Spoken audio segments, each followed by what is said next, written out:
It's Winnie from EcoVeganGal.com and welcome back to another What a Vegan Eats in honor of Vegan MoFo. I am joined again today with Jason Wrobel, who's wearing the same shirt as last video, but apparently he doesn't care. I'm comfy and I'm hungry.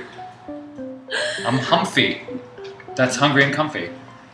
Humpy. Well, I'm really excited about this recipe and this featured ingredient, which we both happen to love. It's all cut up right now. You guys like faceplant?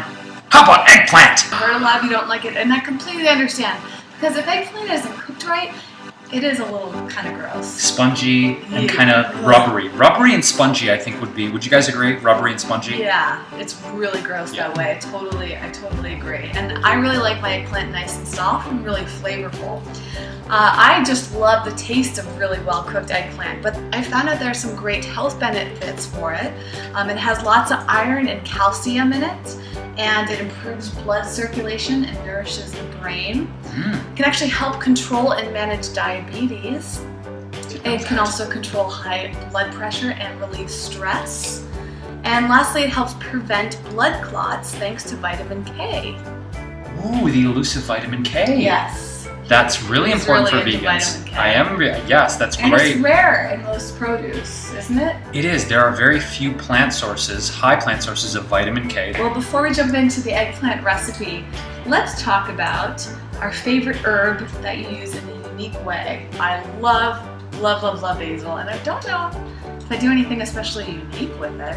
I would say mine's definitely shiso. Oh yeah, you love shiso. And isn't shiso, isn't that Japanese basil? Is that what they call it? Indeed it is. And so what I love to do is actually put it inside of like sushi rolls, or take like some ume plums and actually just wrap the shiso around the ume with a little daikon radish. That's actually a great little appetizer. Yeah, and that's unique too. It's not a very common thing. So go try some shiso. You can get it at Japanese markets, Asian markets. Farmers markets? Yeah, and you can even grow it yourself. It's not that exotic. You can grow most things yourself, but it's pretty easy to grow. Can you think of anything unique to do with basil? I have seen basil in ice cream before. I've seen, or actually it'd be more like sorbet. That so good. Like melon and basil sorbet. Oh, yes. There you go. We gotta try that. What do you guys think? Give us a thumbs up and leave us a comment if you want us to make that. And we'll show you how to make your own ice cream. That'll be fun. It's easier than you think, actually. So let's go and make this easy recipe. Speaking of easy, some of these recipes I try to get really creative with them, and I never know how easy they are until I start doing them. And this one's super easy. We're gonna make breaded coconut curry eggplant fries. So if coconut doesn't excite you, if curry doesn't excite you, if breaded doesn't excite you, maybe fries will. I mean, there's a lot of good exciting buzzwords in this, which is why I picked it. So it's super easy. Let's get going. Okay. We started by cutting up or peeling and cutting a large, medium-sized eggplant. It makes so many fries here. It's a large yield, so you want to cut the ends off, peel the entire eggplant, and then what you can do is lengthwise, holding the eggplant like that, you can actually make vertical slices, so it's like steaks, like fillets, maybe about an inch thick or so, and then you just julienne it into fry strips like this. Cool. I think that's the easiest way. If you guys have a mandolin, you could actually, if you have a certain mandolin attachment and it gives you that thick option, you could actually do this with a mandolin as well. While he was doing that, I preheated the oven to 365 degrees. It was a lot of work, but I got the job done. We also are going to use some vegan bouillon cubes. Is that how you pronounce it? Bouillon? Bouillon. Bouillon. Yeah, it's French. Bouillon. Yeah. Okay. Yeah. Emphasis on the bouillon. So I'm using some organic yeast-free cubes because they tend to have yeast extract, which is basically MSG. So I'm going to use one of these and toss it in this bowl right here. And then I'm going to mix in 4 tablespoons of coconut aminos because they're soy-free, but you could also use Bragg's aminos. You could use soy sauce, tamari, 4 tablespoons of that in with the cube. And then I'm going to mix in some ginger. I'm going to use actually ginger extract here. You could use fresh ginger if you wanted. The recipe actually calls for ginger powder, which we don't have. just a teaspoon of that. So I'm just gonna do a few drops since this is pretty potent. And then I'm going to mix in 4 teaspoons of curry powder. Hey Jason. Hi. Tell them about this curry powder that you're using. Okay, so dig this. There are many different kinds of curries, as you guys may or may not know. There's Indian curry, there's Thai curry. This is actually a specific kind of Indian curry. It's a yellow curry called Vadouvan, V-A-D-O-U-V-A-N, Vadouvan. It's really a little bit on the sweet side. It's not a super spicy killer curry. So if you guys don't necessarily like super spicy curries, but like a lot of that nice flavor and a lot of the exotic tastes, Vadouvan yellow curry is a great way to go. Dig this. If you guys happen to live in Southern California, or if you want to order this through the internet, which you can do, there's a great place called Spice Station Silver Lake. They have one location in Silver Lake neighborhood here in Los Angeles, and also one, I believe, in Montreal for you Canadians out there that are watching. But I think they also do online orders. It's the best spice store I've ever been to. We always love going there because they have new blends and exotic spices. You can find bulk spices at a lot of natural markets and Curry's there's little easy to stores all over the place. So look for them because they can have really exotic, exciting things, and you don't have to use any packaging. You can bring your own little container. Or an easy way too is if you guys go to the ethnic markets, Indian markets or Thai markets, really great prices on spices there too. So. And farmers markets are even starting to do bulk spices now too, at least in Los Angeles. So we mix that all in together, and now we're going to add in some milk. The recipe calls for almond milk, but Jason made some fresh hemp seed milk here. Tell him how to do it. Easy. So in this case, I just added a cup and a half of filtered water, about 4 tablespoons of organic raw hemp seeds, and then you have a frothy, protein-rich, nice, semi-fatty milk, not as fatty as coconut milk. But the cool thing about hemp milk is you don't have to strain out the pulp, a la a Brazil nut or an almond milk. Everything blends right in because it's only the seeds. Another reason why we love the blender. Blendtec. You have stolen our soul, Blendtec, I know, and we've every allowed recipe we use it. That's why it's one of my favorite kitchen tools. Okay, so we mixed all of those wet ingredients and the spices into there.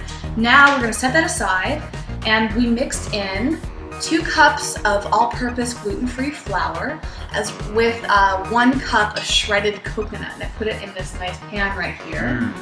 And then we also took 2 cups of breadcrumbs. You can find gluten-free breadcrumbs at many markets. Just make sure that they're vegan. Or you could make your own. You could take some gluten-free bread and put it in the oven and then crumble it up. You could also use the blender or food processor for that. There's a lot of different ways to find gluten-free breadcrumbs, or you can just use regular breadcrumbs if you're not gluten-free. We also greased up a cookie sheet back here with some coconut oil, and we can actually get started now. So we're going to start by dipping the eggplant. Let's pull this down here.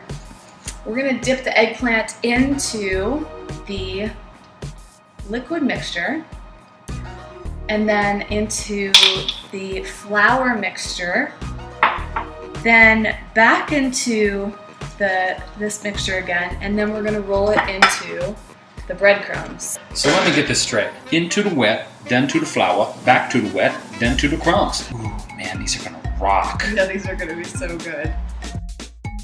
Ta-da! Teamwork. It helps when you turn it into like an assembly line. It does. Because it's a little time consuming. You had a great point. What would this be good for? Who would this be good to do with? For the kids. It's so fun. Because you know what you're doing?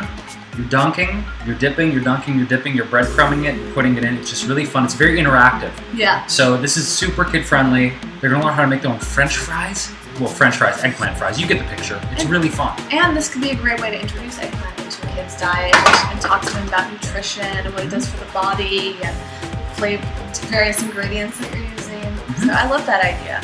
Now we're just gonna put this into the oven and bake it for 20 minutes. It's been just over 25 minutes. We tried them at 20 minutes and the eggplant was pretty soft and it was nice and crunchy, but we thought we wanted to take it a little bit farther to make it extra crunchy, more fry-like. So it's up to you. Try them out after 20 minutes and see what you think. So let's take them out. Look. We realized that we needed something to dip these in. Show them what we did. If you guys are following me on Instagram, great. If you're not, it's Jason Wrobel, Jason Wrbel. A few months ago, I went to Detroit, visited my mom, and at the farmer's market, Eastern Market in downtown Detroit, there was a stand with this awesomeness. This is tomato garlic thoku. Oh, thank you. What's thoku? Thoku is a South Indian spiced relish. So very quickly, what's in here? We've got tomatoes, garlic, sesame oil, spices, curry leaves, tamarind, salt, asafoetida. And what we did was, asafoetida is another Indian spice. Oh. Super spicy. So in order to cut it, we actually took half of a locally grown heirloom tomato, blended it up in the twister jar in the Blendtec, and look what we got. This is a Indian tomato ketchupy dippy sauce yum yumness. This is gonna be crazy. Let's try it. Let's try it. Okay. So look at these beautiful fries.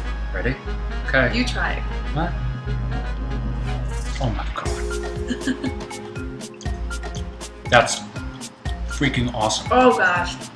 Let's try them by themselves. The texture of this is so good. It's kind of like a super healthy eggplant parmesan in fry form, isn't it? It is. It's crunchy. It's got that flavor. It's got that spice. If I were to do this again, which I probably will, I'd add in more coconut. And I'd probably add in more salt or more of the aminos, because the flavor is not quite as incredible as I would like. It's also not quite as sweet. Maybe I would add in some sort of sweetener like a maple syrup or a coconut nectar or something, because I expect it to be a little sweeter, but it's really good savory.